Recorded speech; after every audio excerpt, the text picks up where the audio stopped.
నేను అనుభవించి చెబుతున్నా. నేను సేవిస్తున్న దేవుడు, ప్రకటిస్తున్న నజరేయుడు యేసు లేనివాడు కాదు. ఆయన ఉన్నవాడు సజీవుడు. ఆయన ఉన్నవాడు సజీవుడు. ఆయన మాట్లాడే దేవుడు. నిన్ను వెంటాడే దేవుడు.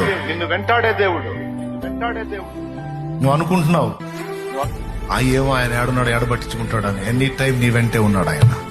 ఎనీ టైం నీ వెంటే ఉన్నాడు ఆయన. నీ విషయంలో చాలా సీరియస్ గా ఉంటాడు.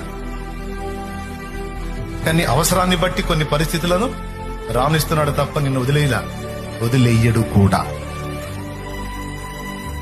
మొట్టమొదటిది ఇక్కడ చూడండి, స్వస్థపరచడానికి వచ్చాడు, చచ్చిపోయిన బతికించడానికి వచ్చాడు. ఈ సంగతి తెలుసు. అయినా వాళ్ళు ఏడుస్తుంటే ఏడ్చాడు. నిన్ను విడిపిస్తాడు, నిన్ను బాగు చేస్తాడు, నిన్ను నిలబెడతాడు. అయినా సరే నువ్వు బాధపడుతున్నప్పుడు నీ బాధలో ఏకీభవిస్తాడు. అది యేసయ్య. ఎందుకో తెలుసా? నీకు ఓదార్పు కలిగించడం కోసం. ఆయనే చెప్పాడు, నవ్వు వారితో నవ్వుడి, ఏడ్చు వారితో ఏడువుడి.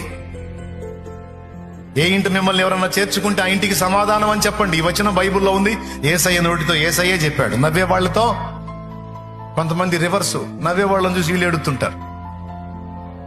కొంతమంది రివర్సు, ఏడిసే వాళ్ళ ముందు వీళ్ళు నవ్వుతుంటారు. ఏడిసేవాడి ముందు ఎందుకు ప్రభు అంటే చెప్తున్నాడు ఓదార్పు.